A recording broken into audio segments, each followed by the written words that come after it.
apa kabar? Kita memasuki tema yang baru di bulan baru, yaitu Big Heart. Saya suka literatur Tiongkok, sehingga banyak punya buku-buku mengenai RRT. Dan salah satu pepatah yang sangat terkenal adalah Liang Da Fuda, yang artinya ketika yang saya tulis di warta, artinya kalau kita memiliki jiwa yang besar, the big heart, maka hoki kita juga besar loh. Siapa yang percaya hokinya akan besar, tolong angkat tangan. Oke, nanti yang angkat tangan pulang ke hoki ya, belikan rok. Oke, nah mengapa? Karena kalau kita berjiwa besar, gampang menerima kelemahan maupun kekurangan orang, bisnis akan lancar, betul? Coba kalau kita sebagai bisnismen, pedagang, punya toko, juaji, pelanggan pergi loh, betul? Baru masuk wis diomeli, milih-milih, ojo suwe-suwe, cepet milihnya. Tapi kalau kita telaten, maka berkat akan datang dengan sendirinya. Liang Da Fuda. Hari ini mari kita belajar tentang Big Heart dari Mazmur 51 ayat yang ke-10. Mazmur 51 ayat 10 dikatakan begini, ciptakanlah di dalam diriku hati yang murni ya Allah, dan perbaikilah roh yang teguh di dalam diriku. Bahkan firman Tuhan juga, siapakah yang boleh naik ke gunung Tuhan? Yaitu orang yang bersih hatinya dan juga tangannya. Hari ini mari kita belajar dari kata heart itu sendiri. H yang pertama adalah humility atau humbleness, kerendahan hati. Efesus 4 ayat yang kedua. Dengan segala kerendahan hati dan kelembutan, dengan segala kesabaran, saling menanggung beban dalam kasih. Apa artinya saling menanggung beban? Saling menanggung beban itu adalah ketika orang lain berbeban berat, kita ikut. Kata Holy Spirit, Roh Kudus dalam bahasa Afrika, itu adalah orang yang mendampingi kita. Menarik ya, mengapa? Karena kalau di Padang, di Afrika, di Gurun Sahara misalnya, mereka jarang loh jalan sendiri-sendiri. Mereka selalu jalan berdua atau rombongan. Bahkan kalau lihat ada seorang sudah mulai goyang, maka dia akan ambil beban orang itu dan dia pikul sendiri supaya orang itu bisa melanjutkan perjalanan. Itulah artinya saling menanggung beban. Dan beban siapa sih yang paling berat yang seharusnya kita tanggung? Yaitu pasangan kita. Tadi saya mendoakan pasangan muda, saya berkata kalau kalian tetap komitmen, maka berkat itu akan turun dalam kehidupan kalian. Tetapi kalau hidup dipenuhi konflik, berkat itu malah tidak bisa turun. Karena firman Tuhan katakan jika 2-3 orang berkumpul dalam namaku, aku hadir. Siapa sih 2 orang itu kalau tidak suami istri? Dan siapa orang ketiga itu kalau enggak anak kita? Ada pasangan muda yang berkata begini, kami sudah 8 tahun menikah enggak dikaruniai anak. Kalau doa berdua katanya 2-3 orang ya, ajak pembantumu jadi 3, betul? Oke, 2-3 orang, jadi 3. Padahal 2 pun sudah boleh loh. Karena syaratnya jika 2-3 orang berkumpul, artinya 2 sudah boleh dong. Yang pertama adalah merendahkan badan saat berbicara dengan orang lain yang lebih rendah. Saya senang dengan seorang ibu ini, ketika mau ngobrol, pasti ini satu arah ya dengan bebinya, dia ikut berangkang, supaya wajahnya sejajar dengan bayinya. Coba kalau kita berdiri dan bayi kita di bawah begini, kan nyepelekan ya, jadi memandang rendah. Apalagi kalau masih kecil gitu, sekolah gitu, kayak giring bola aja, betul? Jadi menghargai adalah ketika kita jongkok. Orang bule punya kebiasaan yang unik, kalau bicara sama anak kecil dia jongkok, supaya eye levelnya itu bisa sama. Jadi pandangan matanya bisa sejajar. Yang menarik adalah kalau asal bosnya pendek, karyanya tinggi, betul? Mau marahi begini-begini, terus karyanya, ada apa bos? Enggak enak ya, karyawannya lebih tinggi, bosnya lebih pendek, gitu bosnya kalau mandang karyawannya kan enggak enak ya. Nah, yang kedua adalah menghargai sesama tanpa memandang derajat dan pangkat. Mari kita lihat gambar ini, yang pasangan kita tahu ya Kaisar Jepang, tetapi siapa yang di depannya? Yaitu Barack Obama. Dan sopan ya. dia belajar ojiki, artinya bagaimana membungkukkan badan. Itu adalah adat istiadat yang turun-temurun dari budaya Jepang. Tunduknya sampai luar biasa. Nah, yang kita sungkan kalau yang tua itu nundukkannya lebih dalam dari kita, itu kita jadi sungkan. Kok bisa ya? Seharusnya kita yang nunduk dong. Betul ya? Tapi kadang-kadang mereka lebih sopan, santun daripada kita. Dan yang kedua adalah empati. Di dalam Roma 12 ayat 15, bersukacitalah dengan mereka yang bersukacita dan menangislah dengan mereka yang menangis. Roma ini menggambarkan empati dengan begitu baiknya. Karena apa sih artinya empati? Empati itu menempatkan diri pada posisi orang lain. Kalau orang lain sedang sukacita, kita sedih juga tidak pada tempatnya. Bahkan pernikahan itu biasanya tempat orang bersukacita ya.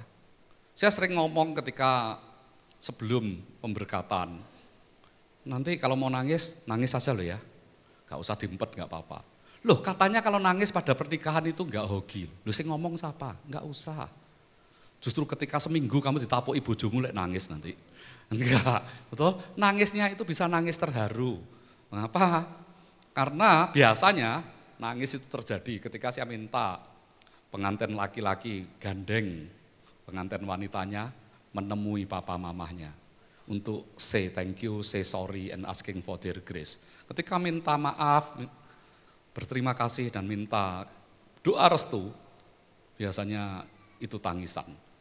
Tetapi yang menarik saya sering melihat mereka menahan diri, khususnya yang totok ya, supaya enggak nangis. Jadi antara nangis mbek guyu jadi tidak karu-karuan. Tak lihat wajahnya kok mereka enak. Tak bisi icik, lek nangis ya nangis. Wah malah banter nangis sih. Oke, yo coba banter-banter cek. Tapi lek mau nangis silakan nangis. Gimana sih caranya berempati? Ini yang susah, merayakan keberhasilan orang lain. Oke, gimana kalau yang berhasil itu pesaing bisnis kita? Kita happy enggak? Gimana bisa merayakan keberhasilan orang lain? Ketika rekan sekerjanya naik pangkat jadi direktur, yang lain mendukung seperti ini, ikut bersorak-sorai atau berkata begini, seharusnya aku yang naik loh, aku lebih pintar dari dia, aku adalah pesaing utama. Dan hal yang sama terjadi di kampus loh. Kampus setiap 5 tahun ada pemilihan rektor ya. Dan suatu kali saya ketemu dengan sahabat, rektornya Petra itu sahabat akrab saya dari dulu, rektor Petra yang sekarang. Nah kan setiap tahun ganti rektor ya. Ada satu yang berkata begini, kayaknya aku punya pesaing deh untuk naik di posisi rektor. Terus saya bilang kata, siapa? Yang itu. Wah, aku juga kenal itu. Sebetulnya lama-lama sama-sama maju aja lah, nanti siapa yang terpilih ya itu yang terbaik. Enggak udah ada rasa saingan. Kalau yang ini saya ceritakan bukan di kampus Petra, di kampus yang lain.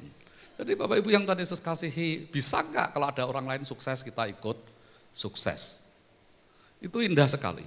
Yang kedua adalah memberi semangat orang yang gagal. Sebaliknya, kalau ada orang yang gagal, jangan diolok-olok, tetapi justru kasih semangat. Dan inilah lomba lari yang tidak ada pemenangnya. Unik ya, ketika mereka sudah mau memasuki finish, yang seorang jatuh, ini sebelahnya langsung nulungi, dan itu pelari dari Afrika langsung berhenti dan berdoa. Dan mereka masuk finish sama-sama. Diberi tepuk tangan yang luar biasa, standing ovation atau standing applause. Bukankah ini mereka jadi pemenang semua ya? Coba kalau kita lari sebelahnya jatuh, dia bersyukur. Terus kita lari, kan rasanya kita nggak punya kebesaran hati. Justru orang seperti ini. Dulu ada seorang pemuda yang ketika lari dia biasanya juara sih.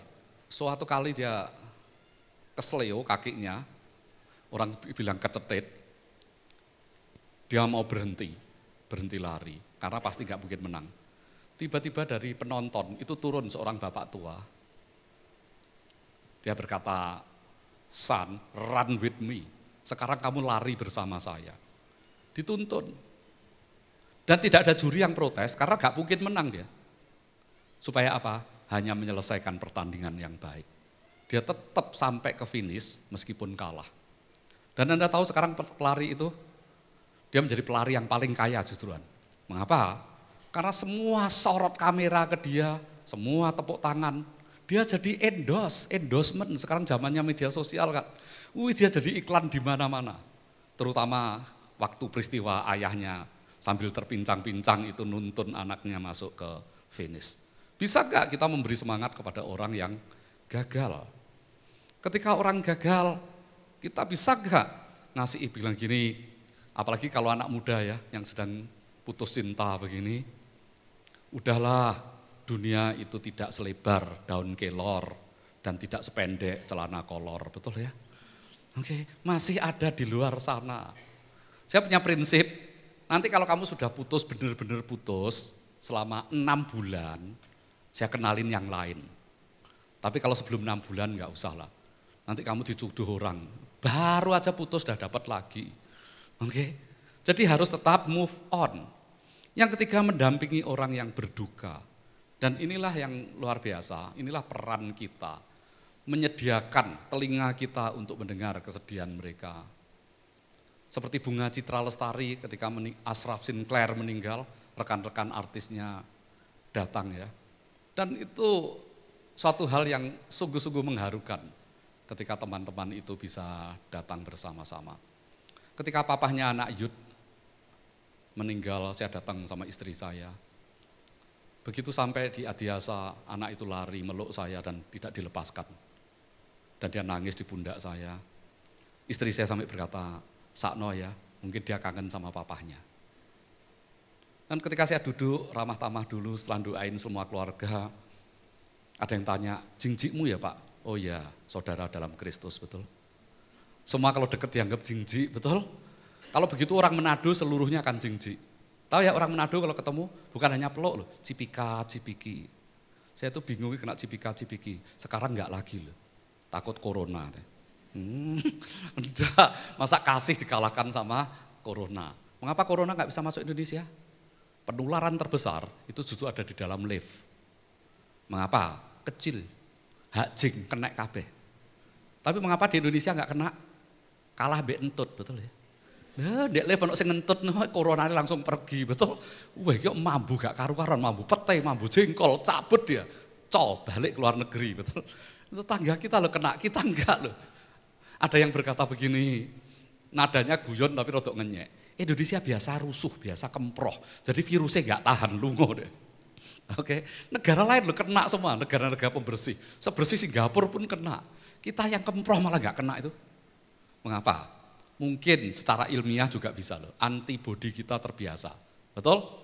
Orang kota kegermisan sebentar, sakit ya. Orang desa udan-udanan, enggak apa-apa itu. Ya atau ya?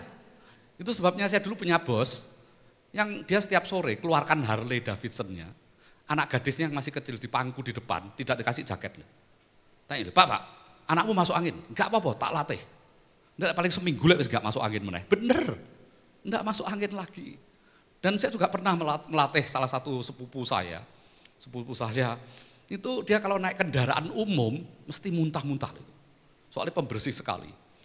Suatu kali sama papahnya sebelum papahnya berangkat kerja, bangun pagi sekali naik bemo sengaja sampai tetangga di mana loh, kendaraannya mana Pak? Dikira kendaraannya didol, enggak. Ngajari anaknya naik bemo, pulang pergi, moro ke Perak, balik lagi, kurang kerjaan ya. Seminggu kemudian dia tahan loh naik bemo. Oke, suami-suami juga ada tempat alergi loh, yaitu kalau tidak shopping mbak istri ini, betul ya? Duit entek soalnya. Mau lihat yang ketiga, kata A-nya adalah affection. Untuk affection kita perlu punya attentiveness, punya rasa bisa menolong orang lain. Mari kita lihat Yohanes 13 ayat 34 sampai 35. Aku memberikan perintah baru kepada kamu. Ini aneh ya? Apa perintah barunya? Yaitu kamu saling mengasihi. Bukankah kasih itu sudah diajarkan di perjanjian lama? Tetapi mengapa di perjanjian baru Yesus mengatakan perintah baru? Loh, perintah lamanya yang mana? Bukankah sama-sama suruh ngasihi ya? Suruh ngasihi Tuhan dan sama. Mengapa kok Yesus berkatakan perintah baru? Soalnya kasih di perjanjian lama, di perjanjian baru beda loh. Kalau perjanjian lama kita melukai seseorang, gigi ganti gigi, betul ya? Wah ini tukang gigi laris ya, betul ya? Gigi ini protol, cabut nih tukang gigi, betul? Nah di perjanjian baru ketika kita disakiti orang, kita diminta untuk apa? Untuk balas sesuatu yang baik. Sehingga kita seperti menumpukkan bara api di atas kepalanya.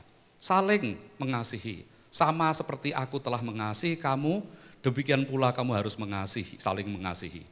Dengan demikian semua orang akan tahu bahwa kamu adalah murid-muridku, yaitu jikalau kamu saling mengasihi. Ada satu kota kecil, kalau Mandarinnya Xiaozhenkuse, kisah dari sebuah kota kecil, The Story of Small Town. Biasanya yang usia di atas saya tahu ya lagunya Xiaozhenkuse. Nah, ada satu kota kecil yang sebetulnya nggak ada apa-apanya, hanya pantainya yang indah. Tapi saya senang sekali ke kota itu. Namanya Rockingham, Anda bisa cek di Google. Rockingham kota kecil, dan kota yang biasanya hem belakangnya itu kan kota pantai. Nah, saya senang sekali. Kalau disuruh datang saya selalu sempatkan, sibuk apapun saya akan datang ke Rockingham. Mengapa? Karena ada suami istri yang berhati besar. Hidup sederhana, dia buka satu toko kecil begitu dan minoritas, seluruh tokonya dikuasai bule, hanya dia sendiri, Chinese, pasangan muda dari Jakarta yang pindah. Saya berkata, you betah? Iya Pak, saya sudah citizen, artinya saya sudah warga negara di sini. Yang membuat saya betah apa sih? Setiap kali saya datang, mereka nyambutnya itu seperti saudara jauh yang datang. Istrinya tiba-tiba ke dapur, masaknya cocok, enggak loh. Jujur aja, kalau ini dia dengar khotbah saya, dia bisa tertawa. Soalnya kan dia suka makan pizza, spaghetti. Saya itu masakan bule yang suka hanya steak dan pizza. Spaghetti enggak, saya milih bakmi Jawa atau sambal goreng pete. Oke. Nah, dibuatin spaghetti. Istri saya udah ngelirik saya dengan senyum misterius. Karena saya lebih suka Indomie, betul? Tapi karena dia menyajikannya dari masakan sendiri, ya saya cobalah, saya makan. Ngambil dikit tak habis no. Nah ketika dihabiskan, itu terjadi salah paham. Wah enak ya Pak, ditambahin aja jebrut. Ini, yang kedua ini perjuangannya yang setengah mati, betul? Ketika orang ini tidak ada, tak geser yang istri. Habisin. Istri saya juga tidak terlalu suka.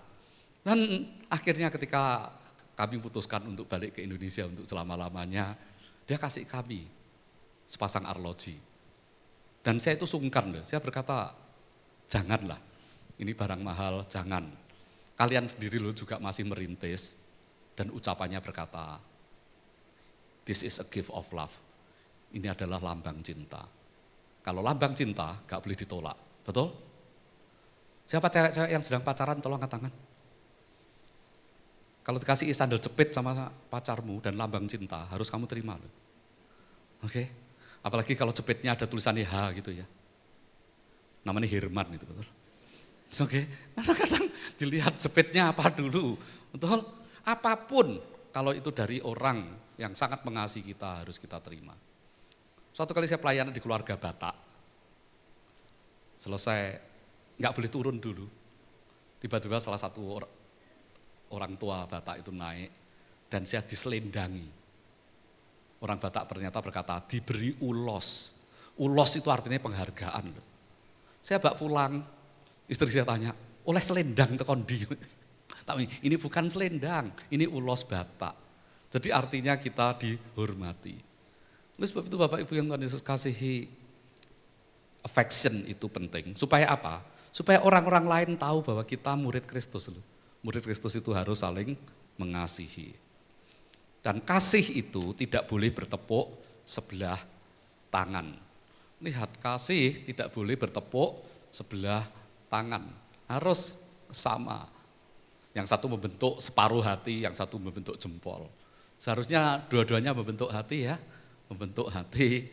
Dan sekarang banyak lambang-lambang cinta seperti itu. Kalau diajak foto bersama, biasanya yang paling sering gini ya. Sekuno, betul? Dulu katanya begini, sekarang nggak berani. Mengapa? Sidik jarinya bisa di-scan. Jadi bahaya, betul? Jadi, nah apakah hanya sidik jari yang bisa di-scan? Gadget yang baru semua kan sudah face recognition ya. Bukan hanya suara, kita lihat begini dia buka sendiri kan. Yang 2020-an kan sudah begini buka sendiri. Mulai iPhone sampai iPad. Dilihat orang nggak bakal buka itu. Kita incang sebentar langsung terbuka. Dan kalau diajak foto biasanya begini. Nah, suatu kali saya diajak foto sama anak-anak tunas remaja. Ayo Pak Safir foto, saya gini, kuno Pak Safir, yang baru tuh gini. Ini udah lama loh, bertahun-tahun yang lalu. Tapi loh, apa? Meteti Doro ta? Saya nggak tahu, loh itu lambang cintanya Korea Pak, ya ampun. Saya Korea taunya hanya ginseng loh, betul. Nah, sekarang ya tahu gini, saya nggak tahu. Artinya Meteti Doro tetap. Yang B, mengasihi itu berarti mengampuni. Mari kita lihat yang satu ini. Inilah kisah yang paling terkenal ketika Yesus mengampuni wanita pezina. Mengapa? Dampaknya luar biasa loh. Karena orang-orang Farisi semua mau melempari dia dengan batu. Dan Yesus berkata apa? Siapa yang sinless, please throw the first stone. Yang merasa tidak berdosa, tolong lemparkan batu pertama. Dan dimulai dari mana? The oldest one. Yang paling tua itu justru pergi pelan-pelan. Karena secara matematika, akumulasi yang paling tua, yang dosanya paling banyak. Apakah Yesus menganggap berzina tidak dosa? Dosa. Tapi dia berkata apa? Go and sin no more. Pergi dan jangan berbuat dosa lagi. Gampang? Enggak gampang loh. Susah sekali. Ada seorang suami yang istrinya selingkuh datang kepada saya. Dan dia enggak tahan, dia nangis. Dia berkata, sorry Pak, seumur hidup baru kali ini loh saya nangis. Saya nangis bukan karena istri selingkuh, enggak. Saya nangis karena Tuhan memberi saya kesempatan untuk bisa mengampuni dia. Dan sejak saat itu, cinta istrinya berlipat kali. Mengapa? Karena suaminya diselingkuhi, dia tetap saja setia. Ini suami yang langka loh zaman sekarang. Biasanya istri bisa selingkuh, aku ya iso. Kamu satu, aku selusin, oke? Katanya balas dendam lebih ya seharusnya ya. Yang keempat adalah respect, yaitu menghormati. Yakobus 2 ayat 9. Namun jika kamu membeda-bedakan orang, kamu melakukan dosa dan dinyatakan sebagai pelanggar hukum oleh hukum. Kadang-kadang kita mengaku diri kita enggak rasis. Kenyataannya dalam hidup kita bisa rasis loh. Oke? Siapa yang setuju anaknya menikah dengan etnis lain? Tolong angkat tangan. Nanti yang angkat tangan tak kasih etnisnya. Oke? Kadang-kadang kita milihnya yang Caucasian, yaitu orang yang kulit putih, betul? Bagaimana like Mongolian? Oke? Daerah Mongol. Bagaimanalah dengan Afrika? Masih bisa enggak? Kalau saya begini, kalau ada orang tanya, saya tetap mau cari yang satu etnis. Oke, enggak apa-apa. Mengapa? Lebih gampang penyesuaian. Karena keluarga saya juga punya prinsip yang sama loh. Jadi, lek bisa, apalagi keluarga Chinese, itu sukunya lek banyak ya. Kalau Fujing dapatlah Fujing. Fujing dapat Geren juga bingung loh. Oke, Geren dapat Fujian, juga berbeda-beda. Masakannya itu loh beda. Tapi semua sosok saya dari suku yang berbeda-beda. Meskipun satu etnis. Sama-sama Tionghoanya, tapi beda. Nah, salah satu sosok saya itu Geren. Saya sudah diberitahu orang-orang, Geren sama Fujing sama Hokjia belum tentu cocok loh. Tapi setelah masuk loh, saya cocok tuh sama sosok saya. Ngobrol ya enak itu. Jadi dugaan-dugaan itu gak bener. Malah kita bisa merasakan dua masakan yang berbeda loh. Dan salah satu yang saya ingat adalah masakan sosok adalah pare. Dia berkata, pare itu loh sehat. Saya nyoba sekali, gak mau lagi. Loh ini ada babi ini melok pahit so. Bukan pare ini ikut babi loh, babi ini ikut pare loh. Tak telan, kok ngombe broto wali ya. Apa gak enak? Aku ambil sosok jujur ya, gak enak so. Ganti KFC ya lah. Oke. Nah, tapi selera orang gak beda-beda. Anak saya Yona, doyan. Sampai sekarang ada pare, kasih aku, tak makan. Lah lidahnya beda-beda ya. Oke. Lihat. Harus saling menghormati, mungkin berbeda-beda. Yang pertama hormati bukan hanya orang besar, melainkan rakyat kecil. Suatu kali saya diundang di gerejanya Ahok yang di Bangka Belitung, di daerah Manggar ya. Dan selesai khotbah saya diajak ke sebuah SD di Kecamatan Gantung yang dulu dimainkan di Laskar Pelangi. Ada yang nonton filmnya Laskar Pelangi? Dan sampai sekarang sekolahnya masih ada loh. Tapi bukan ini hanya sekedar contoh. Ini seorang guru yang luar biasa loh. muridnya satu masih menghargai muridnya. Dan kalau lihat muridnya gini, kira-kira dia dapat bayaran enggak ya? Kalau untuk beli pakaian aja muridnya enggak bisa, dia dapat bayaran enggak? Tapi dia mengajar dengan serius sekali ya. Dikira kayak muridnya 40 begitu. Muridnya mek satu loh. Nah itu kan kita lihatnya hanya dari belakang. Dari depan kita enggak tahu loh muridnya liar-liar gini ngantuk-ngantuk sambil enggak ngerti. Tetapi dia tetap melayani dengan luar biasa. Sudah begitu guru itu kadang-kadang kurang dihargai sama orang tua. Banyak orang yang tanya, Pak paling berat jadi kepala sekolah itu apa? Satu, komplainan orang tua. Yang paling berat. Karena di HFS kan saya disiplin ya. Kalau datang telat sekian banyak dipanggil gurunya. Kalau telatnya sekian lama dipanggil koordinator. Tapi kalau lebih dari 10 saya panggil sendiri. Ya ada yang, alah wong telatnya 5 menit. Saya tanya, Bu, kalau ibu telat 5 menit di pesawat ditinggal enggak? Oh ya ditinggal. Mau enggak? Enggak Pak, soalnya bayar. Nah ini sekolah enggak bayar tak? Sekolah telat enggak popo. Oh enggak, sekolah telat enggak boleh. Saya dulu sekolah di sekolah Katolik terus soalnya. Kalau telat pintu pagar ditutup. Oke. Istri saya malah tarakanita. Tarakanita itu keras sekali, susternya jaganya bener-bener. Telat gerbang ditutup, kita enggak boleh masuk nunggu satu pelajaran selesai. Nah, jadi serius enggak? Kita harus serius. Dan yang kedua adalah menghormati sesama tanpa memandang ras. Mahasiswa dari Indonesia yang biasanya kuliah di luar negeri, kadang-kadang tidak peka terhadap hal ini. Mengapa? Orang bule kalau sekolah itu rata-rata justru naik bis, naik tram, naik tram, naik train, atau bawa kendaraan yang kendaraannya pun milik papahnya yang sudah tua. Tapi lihat punya orang Indonesia, Audi, Ferrari, Lamborghini, oh gila-gilaan loh.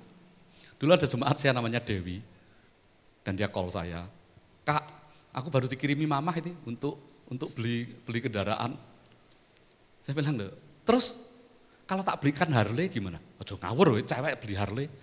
Enggak, kamu kecelakaan, kamu dimarahi mamahmu loh. Ini memang agak sedikit tomboy. Terus saya bilang, jangan loh, kamu beli mobil. Suatu kali saya sedang pimpin persekutuan doa, tiba-tiba saya dapat telepon, ada jemaat yang tabrakan, umurnya baru 15, dan mamahnya stres. Karena anak itu baru 15 tahun, belum diuni, dibelikan apa sama mamanya? Ferrari. Dan dia nabrak pembatas jalan di highway, dia meninggal di tempat, gara-gara dibawain Ferrari. Naik carry ya iso tabrakan, apalagi Ferrari, betul ya? Carry bahasa Jawanya kan disalipi orang terus ya, soalnya carry terus. Betul.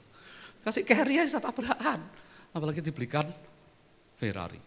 Dan menghormati adalah dalam arti kita boleh beda warna kulit, boleh beda rambut, tetapi kita sama-sama anak Tuhan. Ada seorang pria namanya Joey, ini orang Amerika, suatu kali dia makan di restoran di London. Dan dia lihat semua kulit putih, seneng dia agak rasis. Dan di ujung di pojok itu ada orang kulit hitam baca koran. Dia langsung ingin menunjukkan soknya bahwa dia rasis. Dia berkata sama pelayan, tolong semua makanan mereka aku yang bayar ya. Wih, mereka langsung tepuk tangan dibayari. Ini anak donatur tiba-tiba itu. Kecuali yang kulit hitam itu loh. Dan kulit hitam itu lihat dia senyum, dia berkata, thank you ya. Panas dia. Sekarang minuman keluarin semua itu. Padahal di bar kan mahal itu, minuman keras. Minumi, siapa yang mau minum suruh pesan silahkan, aku yang bayar. Kecuali yang negro satu ini. Malah bilang gini, waduh terima kasih sekali ya. Dia bingung, dia tanya pelayannya, itu yang negro itu rada aneh nih, apa setengah gila? Oh tak hina kayak gitu malah thank you. Siapa dia? Pemilik restoran ini. Oh ya, malah laris restorannya. Oke, terus borokan semua ini. Itu kan duitnya masuk dia. Saking malunya dia keluar dari restoran, gak lihat-lihat, ketabrak mobil. Harus ke rumah sakit. Ketika dia sadar, dia kaget. Yang nungguin dia, itu orang negro tadi. Dia mau sambil berdiri, banyak tulang yang retak, dia mau berdiri, mau say sorry. Dia berkata, enggak perlu, aku sudah memaafkan kamu sejak di restoran tadi.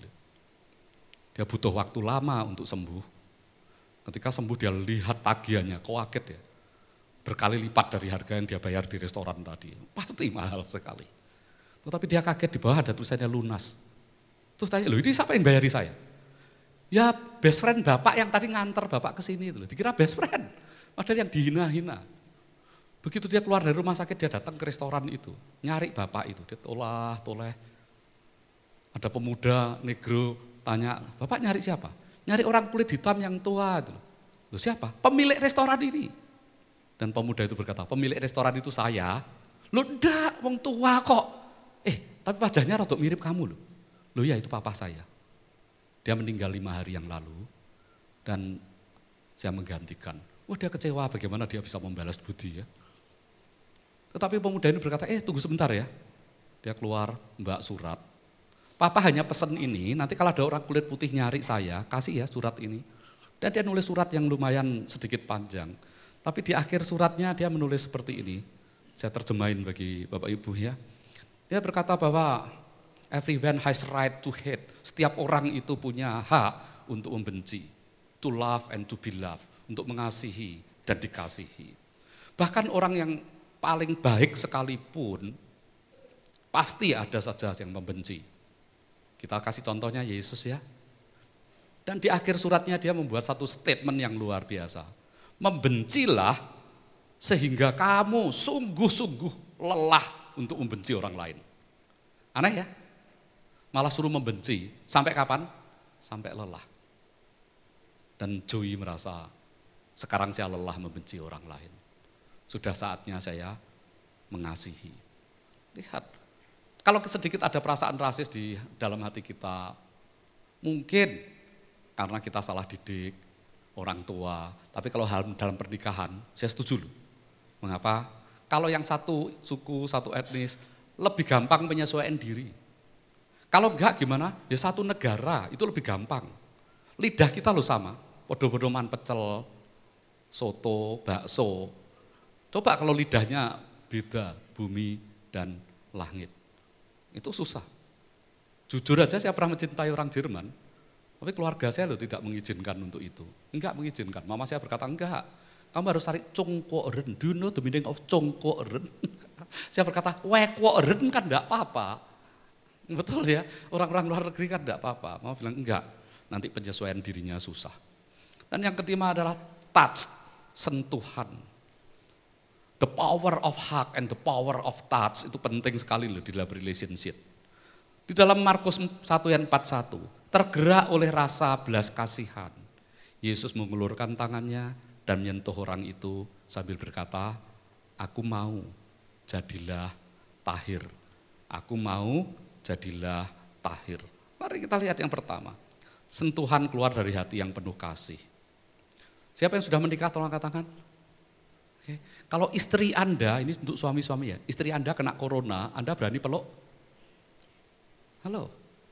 Kalau istri Anda kena corona, Anda berani meluk enggak? Pilek kayak enggak berani kok, betul ya? Flu, nyedek-nyedek, pindah kamar tamu, nular. Ya toh ya, pindah kamar tamu, nular. Kadang-kadang kasih lebih besar daripada rasa takut tertular. Dan kalau hari ini kita tetap sehat, kita harus hormat loh kepada dokter-dokter congkok yang mungkin waktu itu dilarang untuk menyebarkan berita bahwa corona itu merebak di Wuhan. Tapi dia berkata, kalau tidak saya umumkan, tidak ada pencegahan. Di mana dokter itu meninggal? Karena dia terus-menerus, mungkin karena kelelahan, dia tidak pernah berhenti melayani. Pasien-pasiennya sembuh, dia meninggal. Dokter itu. Jadi dokter itu risikonya besar ya. Dan yang kedua, lihat. Sentuhan kasih itu menyembuhkan. Ada seorang anak yang lahir prematur, sangat kecil. Hanya 1 botol Coca-Cola itu lahirnya. Tetapi ada perawat di situ yang sangat mengasihinya. Setiap saat dia nganggur sedikit, bayi itu dikeluarin, digendong, disentuh. Dan dia mengalami pertumbuhan yang cepat, tidak lama kemudian dia keluar dari inkubasi. Anak-anak kecil pun perlu sentuhan kasih untuk menyembuhkannya. Jadi kalau kita punya anak prematur, wajib hukumnya untuk sering digendong, dibelai, dilus-lus, supaya dia merasa dikasihi dan dia akan cepat sembuh. Konklusinya, peliharalah hatimu dengan segala kewaspadaan, karena dari sanalah terpancar kehidupan. Kalau kita ambil satu gelas, kita isi 1 sendok broto wali, kita minum, itu pahitnya luar biasa loh. Dan itulah juga ada seorang pemuda yang masa kecilnya penuh kepahitan, lahir miskin, pekerjaan tidak dapat, ditolak di sana sini. Akhirnya dia datang pada orang pintar, bukan dukun, tapi filsuf, orang bijak. Dan orang bijak itu, tolong kamu ngambil segelas air, dikasih broto wali diudek, coba diminum. Begitu diminum langsung ditumpahkan. Kenapa? Pahit. Oke. Dan orang pintar itu ngambil 1 gelas sekarang broto wali. Jumlahnya berarti lebih besar dari 1 sendok. Tuangkan di telaga di depan itu dan diaduk. Ketika dituangkan, diaduk, sudah, sekarang ambil lagi airnya, kamu minum. Apa yang kamu rasakan? Tidak ada, segar. Apa yang membedakannya? Sama-sama pahit kan? Yang membedakan adalah wadahnya. Kalau wadahnya kecil, dapat pahit sedikit aja, pahitnya luar biasa. Tapi kalau wadahnya seluas telaga, maka air yang besar itu menetralisir rasa pahitnya. Jadi 2 orang yang berbeda, reaksinya bisa berbeda loh. Telaga yang satu, air dimasukkan situ, sudah tidak ada artinya, semua bercampur dengan di situ. Tetapi kalau wadah kita kecil, reaksinya berbeda. Saya baca berita anak SD kelas 5, ditolak pacar, bunuh diri, ya ampun, kelas 5 SD loh. Dan yang ditaksir itu lihat dia naik ke BTS itu loh. Mungkin sampai domblong, ya ampun, tak tolak cintanya saya sampai naik ke BTS. Betul? Tetapi sebaliknya justru ada kopral angkatan udara di US, ditolak cintanya, dia ambil gitar, dia menyanyikan lagu cinta. Kalau Anda cek di YouTube sekarang, dia sudah dapat uang 20.000 dan terus naik yang lihat. Kalau begitu putus cinta bolak-balik ya, biar lagunya tercipta terus, betul? Reaksi yang berbeda menghasilkan hal yang berbeda. Tuhan Yesus memberkati. Amin.